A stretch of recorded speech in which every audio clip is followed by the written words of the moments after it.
The RA's blessing firmly in hand, Pete and Danielle exhaled for the first time in what seemed like forever and jumped to leave with me before Christy and by extension Jordan changed their collective minds.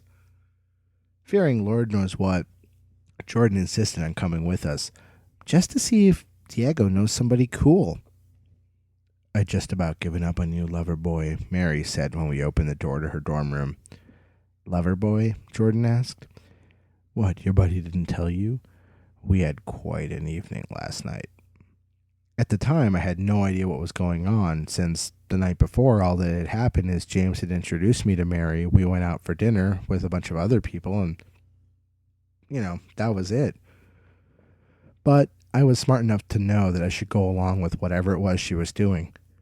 By the following fall, I finally understood what was happening. Mary was trying to score cool points with the other freshmen on my floor for me. Sadly, Jordan was refusing to allow any cool points to be scored on her watch. As a matter of fact, when she got back to Peterson, she told Christy the RA that I'd already begun sleeping around. This landed me a 1-hour visit with the student wellness gurus, which was a seemingly endless discussion on the proper use of condoms and how to cope with homesickness without having casual sex. We looked through Mary's CDs for like half an hour before Pete finally picked up a Goo Goo Dolls album. Danielle grabbed a few older Tori Amos singles she'd never seen before. Jordan turned her nose up at everything, and I grabbed the Velvet Underground box set. That Peel one that came out in the late 90s? Yeah, apparently it belonged to some guy that Mary was dating, and he left her while he was off campus for the term. She took a bunch of his shit, burned it in the middle of the street, and kept a few of the better CDs. With the haul in our hands, we thanked Mary and headed out the front door. She seems nice. Where do you know her from? Pete asked. Oh, yeah, she's a friend of... And at this point, I was stuck because I knew I couldn't say that I'd met her through James because, well, Christy the RA had already tagged him at Persona Sketch Grata, right?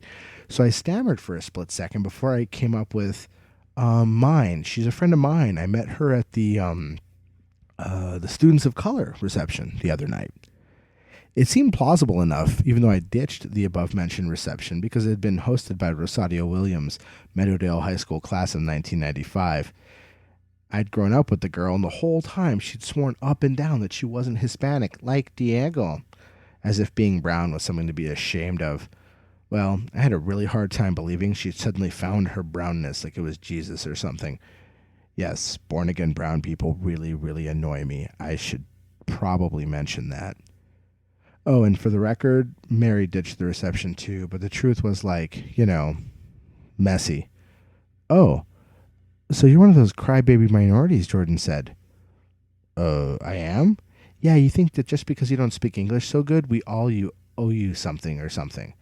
I bet the only reason you're here is because of affirmative action.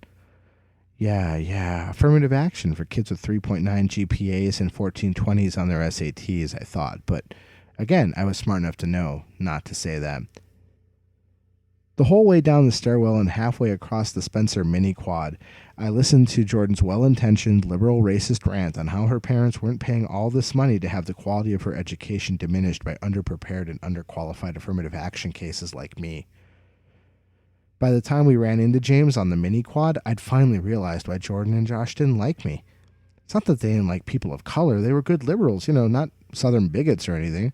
They just didn't like me bringing them down with my mere existence.